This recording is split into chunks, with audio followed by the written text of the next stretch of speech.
de WWE Fastlane 2023. Et donc pour débuter cette review, donc on a l'affiche du pay-per-view, donc le premier Live Event qui avait lieu la nuit dernière à Indianapolis, dans Indiana, donc il y a une nuit à peu près. Donc pour ce qui est de l'affiche, on avait John Cena sur l'affiche, donc je vais la réduire bien évidemment. Donc pour débuter le show, donc le premier match de la soirée, c'était les Undisputed Tag Team Champions, donc les championnats par équipe. Donc je chuchote. Enfin, excusez-moi. Donc Cody Rhodes et Jey Uso contre le Judgment Day, donc Finn Balor et Damien Priest. Donc Damien Priest et Finn Balor, les membres des Judgment Day qui avaient la possibilité de prouver à Rhea Ripley qu'ils étaient parmi les meilleurs talents actuellement à la WWE. Mais bon, avec WWE, on sait très bien ce qu'il en est, c'est que des fois on a le temps, des fois on n'a pas le temps de faire les reviews. Là, j'ai vraiment pas eu le temps de la faire plus tôt, donc j'en suis navré pour tous les fans de catch qui l'attendaient. Enfin bref, ce qui est sûr, c'est que Cody et Jay ont morflé la majeure partie de la rencontre, même si bien évidemment on se doute très certainement que Cody Rhodes et Jey Uso, bon, la majeure partie des fans s'en doutaient qu'ils allaient repartir champions par équipe. Enfin, moi personnellement, ce que j'ai pensé de ce match, c'est qu'il était quand même assez bon, qu'on a eu un bon match, un bon Mr. Money in the Bank qui s'est bien débrouillé finalement. C'est donc avec un crossroads de Cody Rhodes sur Finn Balor que lui et Main Event Jey Uso vont être vos nouveaux champions par équipe incontestés de la WWE. Est-ce que c'est une bonne chose que Cody Rhodes et Jey Uso et j'en suis pas certain du tout. Enfin, personnellement, je trouve que c'est cool qu'il y ait un changement de titre pour débuter Fastlane. Je trouve ça très bien avec du côté de la AEW, ça allait changer aussi. Donc c'est logique, mais bon, c'est comme ça. C'est un point positif pour devoir être chiant. Juste après, on a eu donc Xavier Woods qui a parlé de pizza en backstage avec Wade Barrett et Booker T. Bon, Monsieur Woods, c'est peut-être pas le moment de parler de pizza quand tu sais le match qui arrive derrière. Car oui, le match qui arrivait derrière était la LWO. Donc Rey Mysterio et Santos Escobar qui étaient tout seuls face à Bobby Lashley et au Street Profit, donc la nouvelle famille association de Bobby Lashley et des Street Profits qui se retrouvaient donc face à la LWO, donc le champion des États-Unis Rey Mysterio et Santos Escobar. Lashley qui venait de battre Mysterio, bien évidemment, contre il venait de battre et de lui prouver qu'il était parmi les meilleurs talents actuellement à la WWE. Donc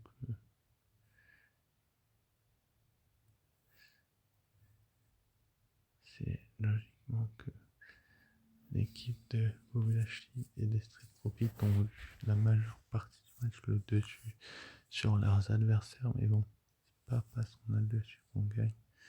Bien évidemment, la WWE le sait mieux que n'importe qui que c'est pas parce qu'on a le dessus qu'on gagne dans l'autre. Donc c'est à voir ce qui va se passer dans les prochaines semaines. Bien évidemment. Donc j'ai bien aimé ce match, cette rencontre des c'est comme ça, finalement. Donc on a eu le retour ensuite de Carlito, le mangeur de pommes. C'était là pour tout simplement marrer ses adversaires et prouver tout simplement qu'il est parmi les meilleurs talents de la WWE. Enfin, meilleur talent, c'est un peu fort peut-être le mot, mais bien évidemment que on se doute que Carlito est un catcheur qui revenait pas pour perdre, donc il va gagner ce match avec Santos Escobar et Rey Mysterio qui sont pour moi parmi les tout meilleurs talents actuellement à la WWE. Donc une victoire de l'équipe de Rey Mysterio et de Carlito et de Santos Escobar. Donc, c'est une belle sourire. Ensuite, après, on a eu donc le fameux triple menace pour le titre féminin d'Io Sky. Donc, Io Sky contre Asuka, contre Charlotte Flair. Donc, Charlotte Flair qui tourne autour du titre depuis quelques semaines. C'est commence à faire long. Je vais dire la même chose pour Asuka, ça fait un petit moment qu'elle tourne autour du titre, mais bon, c'est comme ça, c'est la double. On a l'impression qu'ils n'ont que 3-4 jeux actuellement du roster de SmackDown capable de combattre pour le titre. Moi, personnellement, c'est que mon avis, je trouve qu'il y a certaines compétitrices qui peuvent, j'ai bien dit, qui peuvent prétendre avoir d'autres opportunités que ces deux dernières citées, donc Charlotte Flair et Asuka. Pour moi, donc je vais dire ce que j'en pense, c'est que la WWE pourrait faire beaucoup mieux que de nous foutre à chaque fois les deux mêmes. Donc on va bien voir si la WWE a d'autres solutions par les prochaines semaines ou que ils vont continuer et nous foutre les mêmes challengers à Yosuke à chaque fois. Mais bon, là c'est pas Yosuke qui a accepté la rencontre, c'était Bailey. Donc chaque TSK ont tout donné, mais finalement elles se sont fait avoir. Donc Yosuke va faire son moonsault du haut de la troisième corde sur Charlotte Flair et sur Asuka pour tout simplement se débarrasser d'une des deux. Si je dis pas de conneries, c'est Yosuke va donc conserver son titre. Ça me paraît tout à fait logique. Yosuke garde sa ceinture alors qu'elle viendra récupérer le titre récemment. Il y a de moi même pas, donc c'est très bien. Et je trouve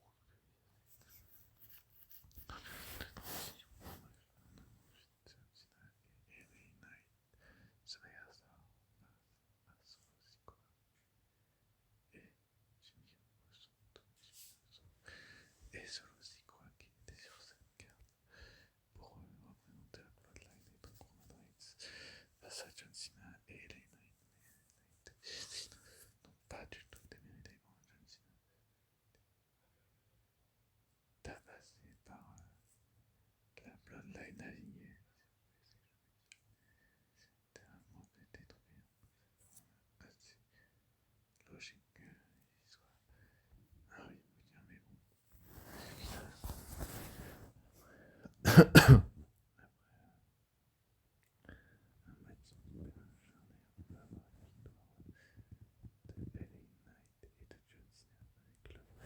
Finisher de LA Knight sur Jimmy Uso, si je dis pas de bêtises. Je vais faire ça,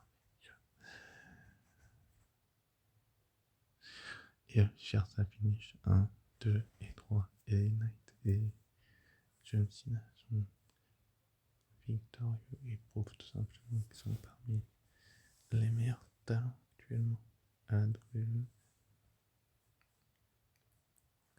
Et que la victoire n'est que plus pour moi, donc on va bien voir.